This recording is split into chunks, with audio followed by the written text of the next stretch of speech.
सावन का आखिरी सोमवार हो,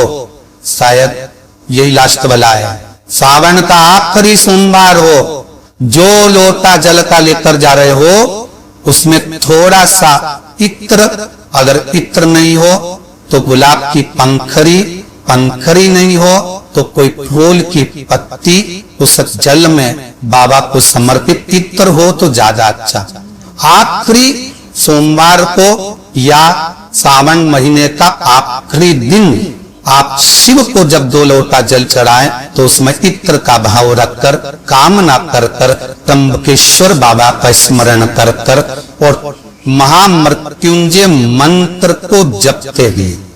कौन सा मंत्र? ये वेद का बड़ा सुंदर मंत्र है, इसको चिल्लाकर नहीं बोला जाता, महामृत्युंजय मंत्र का स्मरण करके। और अगर महामृत्युंजय मंत्र याद नहीं हो तो पंचाक्षर मंत्र नमः शिवाय, पंचाक्षर का स्मरण नहीं रहे तो सदाक्षर ओम नमः शिवाय, सदाक्षर का स्मरण नहीं हो तो श्री शिवाय नमस्तुभ्यम। एक बात याद रखना, अगर किसी एग्जाम में बैठ रहे हो, बहुत बार बैठ चुके हो, नहीं हो रहा तो कच्चे दूध में थोड़ी सी काली मिर्च को पीस कर डाल दीजिए, कच्चे दूध में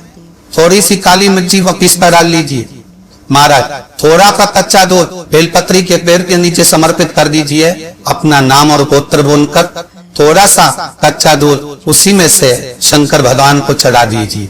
फिर एक कलश जल का साथ लेकर जाइए, जिस शंकर भगवान पर जल चढ़ा कर आइए। फिर जिस एग्जाम में जा रहे हो उसमें आप चले जाइए, बाबा आपको सफलता प्रदान करेगा। काली मिर्च शत्रुओं का नाश कर, आपको बल प्रदान करती कि आप जिस परीक्षा में बैठने जा रहे हो, आप जिस जगह पर भगवान का अनुमोदन करने जा रहे हो, आप जिस जगह पर कंपटीशन एग्जाम में बैठने जा रहे हो, वहां सफलता देगी। वाह अगर भी भटक भी गए, हट भी गए तो वो सफलता दे। इतना भी बेटा क्रोधी हो, जिद्दी हो, चाहे अपशब्द कहने वाला, बहुत ध्यान देना मेरा बेटा, कितना भी जिद्दी हो, कितना भी क्रोधी हो, गलत संदर्भ पर भी चल रहा है। निवेदन है शंकर के मंदिर में लाल चंदन और शहद, इन दोनों को बेटे का हाथ लगवाकर गलत संगत में जा रहा है, क्रोध कर रहा है, चिड़चिड़ कर रहा है, बेटे से लाल चंदन और शहद का लेपन शिव जी के शिवलिंग पर जरूर करवा। चिड़चिड़पन, क्रोध और उसकी गलत संगत अपने आप हटने लगेगी और वो बालक धर्म की ओर आगे बढ़ेगा, सत्कर्म की ओर बढ़ेगा, सत्संग की ओर आना। एक छोटा सा उपाय अवश्य करिए। अगर बच्चे कोई एग्जाम में बैठ रहे हैं या कंपटीशन एग्जाम है या नौकरी के लिए अप्लाई कर रहे हो, मान लो 4-6 महीने से बैठे हो, 8 महीने से बैठे हो, सर्विस नहीं है, नौकरी नहीं है, तो एक छोटा सा उपाय अवश्य करें। शिव महापुराण महाराज बेलपत्री के पेड़ के नीचे विराजमान होकर, बेलपत्री के पेड़ के नीचे जिसको नौकरी के लिए या एग्जाम में बैठ रहा वो जल चढ़ाए, बेलपत्री के पेड़ के नीचे थोड़ा सा दूध चढ़ाए, फिर जल चढ़ाए और अपने राइट भाग में घी का दिया और अपने लेफ्ट भाग में तेल का दिया, एक बार लगा दे। उसके बाद में अपनी कामना कर कर बेलपत्री के पेड़ के नीचे धूप लगाकर प्रणाम कर कर आ जाए और चले जाए इंटरव्यू के लिए। बाबा को तुरंत कराई दे, नौकरी दिलाई। जिस लड़का लड़के का विवाह नहीं होता ना, उस समी पत्र के नीचे बिठा कर और समीप के वृक्ष के नीचे बिठाकर समीप वृक्ष के जड़ की मिट्टी का तिलक लगाकर हाथ में समी वृक्ष के हाथ में लड़का या लड़की की हल्दी लगाकर समी वृक्ष पर छापे लगाकर और वहीं पर उसका मीठा मुंह करा दिया जाता है। तो 3 महीने में भी हो जाए। कोई कार्य ऐसा हो गया हो कि आप बहुत मेहनत कर रहे हो, सफलता नहीं मिल रही हो, लक्ष्मी प्रवेश नहीं कर रही हो, तो हमारा बेल का जो फल होता है, उस फल के अंदर का जो गुर्दा होता है, बेल के फल का अंदर का जो भाग होता है गुर्दा, उसको लेकर घर पर आओ और सुखा लो। सुखाने के बाद उसको जलाकर उसकी भस्म तैयार, उस भस्म को अच्छा बढ़िया पीस लो, पीस कर कपड़े से छान लो। उसको छान कर जब आप शंकर भगवान का पूजन करने के लिए शिव मंदिर में जाए, महाराज किसी भी 5 प्रदोष या 5 सोमवार या सोमवार की अष्टमी पड़ जाए, थोड़ी सी भस्म लेकर जब जाए दर से, उसमें से थोड़ी सी भस्म बेलपत्री के पेड़ के नीचे श्री कुंदकेश्वर महादेव का नाम लेकर चढ़ा। क्या नाम लेना है? कुंदकेश्वर। उसी में से थोड़ी सी भस्म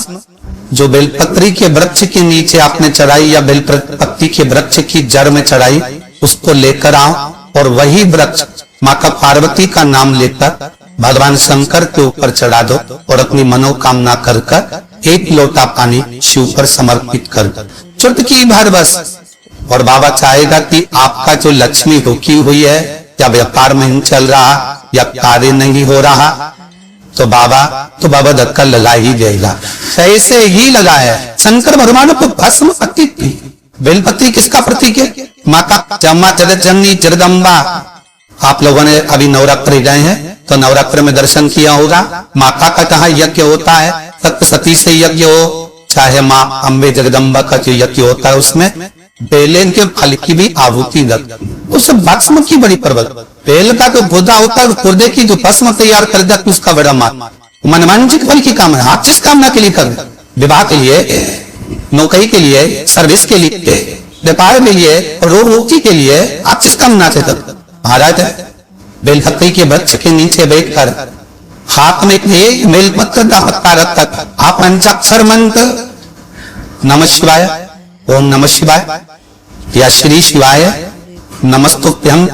या महामृत्युंजय मंत्र का स्मरण कर रहे हैं, पर डंडी का भाग अपनी ओर, बेलपत्र की बीच वाली पत्ती का भाग बीच वाली उंगली की ओर आप स्मरण कर रहे हैं और अपने काम ना कर कर बेलपत्री के वृक्ष के नीचे बैठकर उस पत्ती को सम्मुख कर रखकर बाबा से विनय कर एकांत में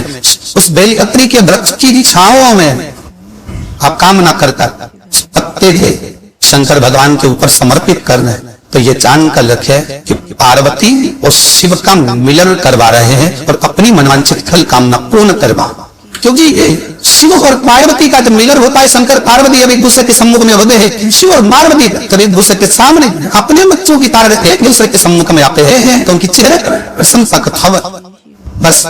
उसका